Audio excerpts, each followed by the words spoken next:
እንደው ይሄ ጣፈንታ ወደ ዶክተር ወዳጀነ ቤት ይገባ ይሆን? እንደ ዶክተር አይናይነን እየፈራው ነው የምናገረው። እንግዲህ እንደዚህ አይነት ጥርጣሬ የምትመስል ነገር እንደ ውስጣችን እናስቀምጥ። ገኒና ረዳት ፕሮፌሰር ሙሉጌታ በጣም ተደስቻለሁ። እንደውም እንኳን ደስ ያላችሁ አላልኳቸውም እና በዚህ አጋጣሚ እንኳን ደስ ያላችሁ ላችሁ። እኔም በዚህ አጋጣሚ አብሬ ካንተ ጋር ትልቅ ደስታ ነው። በጣም አስገራሚ ደስ የሚያሳይ ነገር ነው የሆነው እና እንዲህ አይነት ፖሲቢሊቲዎች ደግሞ ሲኖሩ ጥሩ ነው ማለት የተለያዩ ሰዎች ዳግም እንደገና ተገናኝተው ትዳራቸውን ሪስቶር ሲያረጉ ሲጋቡ ትልቅ ምሳሌነት ነው። በጣም የሚያስደስት ነው። ነገር ግን ቸሮር ያሰማን ዶክተር እንደው እሺ እኔና የልጆቼ እናት በጣም አስበንበት በጣም ተነጋግረን ልጆቻችን ራሳቸው አውቀው ተስማምተን ሙቭ ኦን ያደረግነው አልፈን ሄደናል። ወስነን አልፈን ሄደናል።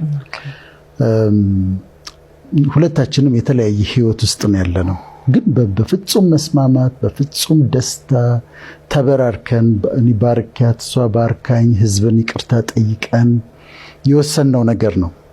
ከዛ በተለያየ መንገድ የተለያየ ህይወት ውስጥ ነው ያለነው፣ ግን በቃ ውሳኔ ነው። በህይወትሽ አንዳንዴ በውሳኔ ነው የምትመላለሽው። አይታወቅም የእግዚአብሔር ነገር ወደፊት ምናምን ይባላል፣ ግን እንደሱ አይመስለኝም። እኔ በቃ አሁን ተነጋግረሽ ወስነሽ እንደውም አሁን መጨረሻ ላይ መሰለሽ የተባባልነው ካሁን በኋላ ስለ ትዳር እናስተምራለን፣ ትዳር ፍቺን እናንቺም እናወራለን፣ ስለኛ ስለ ግል የትዳር ህይወታችን ግን አናነሳም ተባብለን ተስማምተናል። ግን የኛ ውሳኔያችን ፋይናል ነው። የአንድ ሰው አይደለም፣ የሁለታችንም ነው። በስምምነት ነው።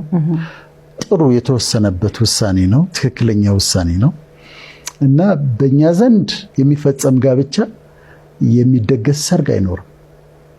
የሚፈጸም ጋብቻ የሚደገስ ሰርግ አይኖርም እና ወገኖቻችን ከህዝቡ ፍቅር የተነሳ ደጋግመው ስለሚያነሱት ፋይናል የሆነ ነገር ነው። ፋይናል መሆኑ ብቻ ሳይሆን ሶፊም ሌላ ህይወት ውስጥ ነች፣ ሌላ ህይወት ውስጥ ነው ያለሁትና መመለስም ቦታ የምንመለስበትም ቦታ ላይ አይደለም ያለነውና በጣም በታላቅ አክብሮት የህዝቡን ፍቅር እጅ ነስቼ ግን ሐሳብ እንዳይሆንባቸው እንዳይቸገሩ ይሄኛው